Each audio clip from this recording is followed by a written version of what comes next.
नमस्कार, मैं हूं रवि और आप देख रहे हैं विजय बिहार। पिछले अंक में हमने देखा था कि यद्यपि बिहार की जनसंख्या देश की जनसंख्या का 9% है, लेकिन देश के जीडीपी में बिहार का योगदान केवल 2.8% है।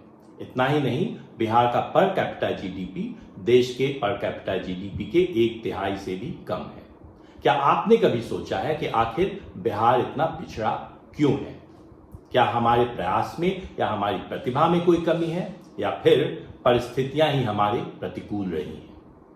आज के इस एपिसोड में हम ऐसे 5 ऐतिहासिक कारणों की चर्चा करेंगे जिनके चलते बिहार पिछड़ा हुआ है। पहला कारण है 1793 का परमानेंट सेटलमेंट एक्ट या स्थायी बंदोबस्त कानून। इसे समझने के लिए आपको चलना होगा 18वीं शताब्दी में। 1765 में बंगाल की दीवानी ब्रिटिश ईस्ट इंडिया कंपनी को मिल गई। तब बिहार भी बंगाल सूबे का हिस्सा था। यह उपजाऊ क्षेत्र था और कंपनी अपनी व्यापारिक और सैन्य गतिविधियों के लिए कृषि को राजस्व का अच्छा स्रोत मानती थी।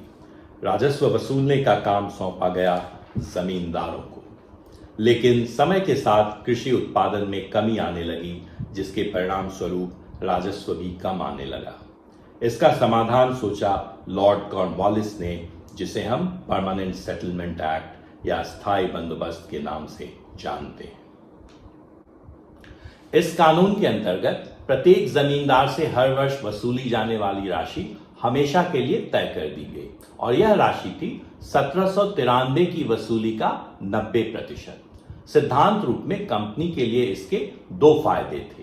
पहला, हर साल उपज के हिसाब से लगान की रकम निश्चित करने के झंझट से वह हमेशा के लिए मुक्त हो गए, और दूसरा, हर साल उसके लिए आमदनी का एक निश्चित स्रोत हो गया, जो कि बाढ़ और सूखा जैसी आपदाओं से अप्रभावित होता।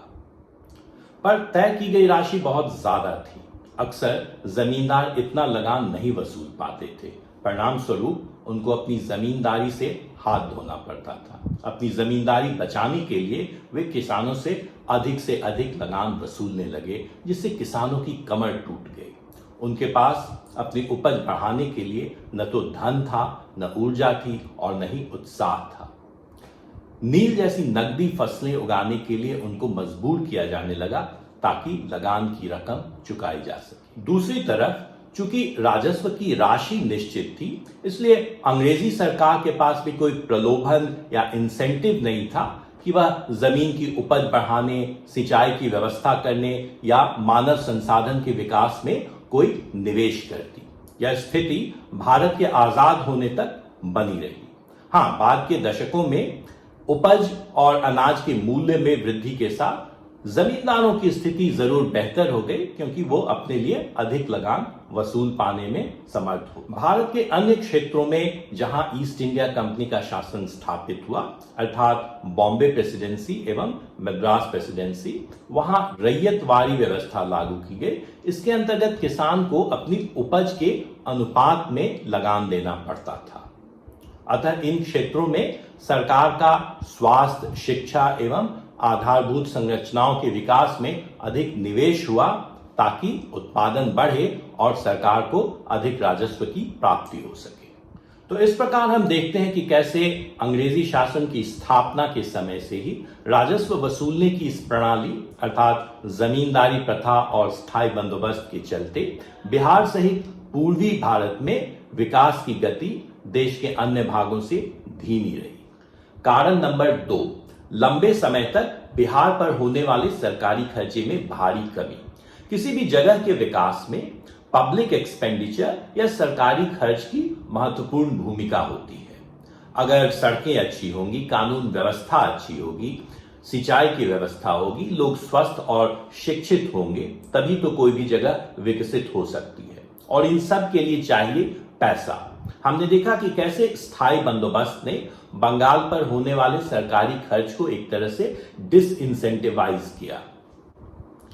उदाहरण के लिए आप इस तालिका में देख सकते हैं 1876-77 में विभिन्न प्रांतों के लिए ब्रिटिश सरकार द्वारा सामान्य प्रशासन, शिक्षा और स्वास्थ्य को मिलाकर प्रति व्यक्ति व्यय। जहां बॉम्बे के लिए यह 984 रुपए था, वहीं बंगाल के लिए मात्र 300 रुपए। इससे भी दिलचस्प बात यह है कि बंगाल प्रांत के अंदर भी बिहार और उड़ीसा के क्षेत्रों पर बंगाल की तुलना में खर्च और भी कम हो रहा था। 1912 में ये दोनों राज्य अलग हो गए। 1930 में प्रकाशित The Memorandum for the Indian Statutory Commission on the Working of the Reforms in Bihar and Odisha में यह बात उजागर की गई कि 1912 के पहले बंगाल के लिए जहां प्रति 10 लाख लोगों पर 13 लाख रुपए खर्च हो रहे थे, वहीं बिहार और ओडिशा में केवल 8 लाख। 1912 के बाद भी यह स्थिति बदली नहीं। इस तालिका में आप देख सकते हैं 1927-28 के लिए विभिन्न प्रांतों में सामान्य प्रशासन, शिक्षा और स्वास्थ्य को मिलाकर होने वाला व्यय। आप देख सकते हैं कि बिहार और ओडिशा के लिए होने वाला प्रति व्यक्ति व्यय अन्य राज्यों से कितना कम है। ब्रिटिश राज के दौरान लंबे समय तक चले इस सौतेले व्यवहार का परिणाम था कि बिहार में कभी उन संस्थानों का समुचित विकास ही नहीं हो पाया जिनके माध्यम से सुशासन का लाभ प्रत्येक व्यक्ति तक पहुंचाया जा सके। दुर्भाग्यवश आजादी के बाद भी स्थिति में कोई गुणात्मक परिवर्तन नहीं आया। संसाधनों का आवंटन लगभग उसी ढर्रे पर होता रहा जो स्वतंत्रता के पहले चल रहा था। उदाहरण के लिए पंजाब का प्रति व्यक्ति आय बिहार से लगभग 5 गुना है, लेकिन इसके बावजूद अधिकांश पंचवर्षीय योजनाओं में पंजाब को जहां राष्ट्रीय औसत से अधिक राशि मिलती रही, वहीं बिहार को कम।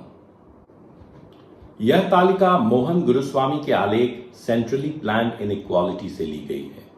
इसमें 1951 में शुरू होने वाली पहली पंचवर्षीय योजना से 2007 में समाप्त होने वाली 10वीं पंचवर्षीय योजना तक के आंकड़े हैं। बाईं ओर पंजाब के आंकड़े हैं। इसमें आप पहले कॉलम में देख सकते हैं कि प्रत्येक पंचवर्षीय योजना में पंजाब को वास्तविक आवंटन कितना हुआ, और दूसरे में आप देख सकते हैं कि यदि राष्ट्रीय औसत के हिसाब से आवंटन किया जाता तो पंजाब को कितना मिलता।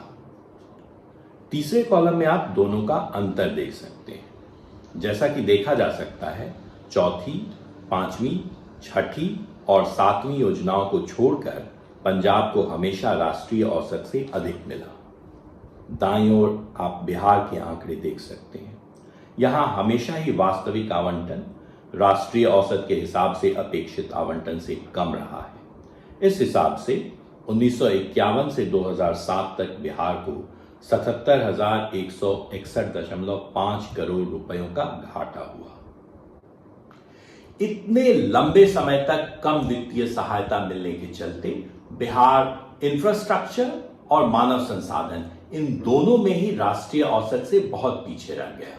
विकास की यात्रा में पीछे छूट जाने के चलते उसके अपने संसाधन भी कम हैं, और इन दोनों बातों के परिणाम स्वरूप प्रति व्यक्ति विकास पर होने वाला उसका खर्च राष्ट्रीय औसत से लगभग आधा है। कारण नंबर 3, फ्रेट इक्वलाइजेशन पॉलिसी या माल भाड़ा समानीकरण नीति। आज हम जिसे झारखंड कहते हैं, वह सन 2000 तक बिहार का ही हिस्सा था। यह क्षेत्र खनिज संपदाओं में बहुत संपन्न है। ऐसे में स्वाभाविक था कि इस क्षेत्र में उद्योग धंधे लगते, विकास होता, लोगों को रोजगार मिलता।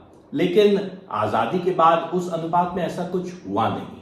टाटा स्टील प्लांट सन 1907 में ही स्थापित हो चुका था। तो इसका एक बहुत बड़ा कारण था ये फ्रेट इक्वलाइजेशन पॉलिसी, जो सन 1948 में लागू हुआ और सन 1991 तक लागू रहा। इसके पीछे मंशा यह थी कि औद्योगिक विकास देश में समान रूप से हो, न कि केवल उन क्षेत्रों में जहां प्राकृतिक संसाधन पहले से ही उपलब्ध हैं। इस नीति के तहत पूरे देश में एक ही दर पर कच्चा माल उपलब्ध कराया जाता था, अर्थात कच्चा माल को उसके स्रोत से कारखाने तक जो पहुंचाने का खर्च था उसको सरकार सब्सिडाइज करती थी। ऐसे में उद्योगपतियों के पास कोई कारण नहीं था कि वे उन्हीं जगहों पर जाकर उद्योग लगाते जहां खनिज संपदा पहले से मौजूद थी। ऐसे में उन्हीं जगहों का और ज्यादा आर्थिक और औद्योगिक विकास हुआ जो पहले से विकसित थे और जहां से बाजार तक पहुंचना आसान था। इसका नुकसान हुआ बिहार, ओडिशा और मध्य प्रदेश जैसे अपेक्षाकृत गरीब राज्यों को, जो खनिज संपदा में धनी थे। और इस नुकसान की कोई भरपाई नहीं की गई। चौथा कारण है कि 1990 के दशक में जब देश में आर्थिक उदारीकरण का दौर शुरू हुआ, उस समय बिहार इसका लाभ नहीं उठा पाया। ऐसा क्यों हुआ, आज इस पर हम ज्यादा विस्तार से नहीं जाएंगे। कारण नंबर 5, बिहार का विभाजन। सन 2000 में बिहार से काटकर झारखंड राज्य बनाया गया। तब संपत्ति का विभाजन जो जहां है वहीं रहेगा, इस सिद्धांत पर किया गया, लेकिन जिम्मेदारियों को जनसंख्या के अनुपात में बांटा गया। बिहार मानो रातों रात और भी गरीब हो गया। झारखंड, जिसकी जनसंख्या 1/4 थी, उसे 3/4 संपत्ति मिल गई। परिणाम यह हुआ कि सन 2000 तक बिहार के जीडीपी में उद्योग का योगदान 12% था, वह उसके बाद घटकर मात्र 6% रह गया। अर्थात अर्थव्यवस्था और भी ज्यादा कृषि पर आधारित हो गए और बची हुई कृषि भूमि का 3/4 हिस्सा बाढ़ प्रभावित क्षेत्र में आता था। तो इस प्रकार हम देखते हैं कि स्थायी बंदोबस्त, लंबे समय तक बिहार पर कम सरकारी खर्च का होना, फ्रेट इक्वलाइजेशन पॉलिसी और बिहार का विभाजन, ये कुछ ऐसे ऐतिहासिक कारण हैं जो बिहार के पिछड़ेपन के लिए जिम्मेदार हैं। हम बताना चाहेंगे कि ये कारण मुख्य रूप से हमने लिए हैं इस पुस्तक से, जिसका नाम है the making of miracles in Indian states, और इसके संपादक हैं अरविंद पानागरिया एवं एम गोविंद राव, और बिहार से संबंधित खंड इसमें लिखा है अर्नब मुखर्जी एवं अंजन मुखर्जी ने। आपको क्या लगता है, बिहार के आर्थिक पिछड़ेपन के लिए और कौन से कारण जिम्मेदार हैं? कमेंट सेक्शन में लिखकर हमें जरूर बताइएगा। इस चर्चा को हम आगे भी जारी रखेंगे। तब तक के लिए हो विजय बिहार।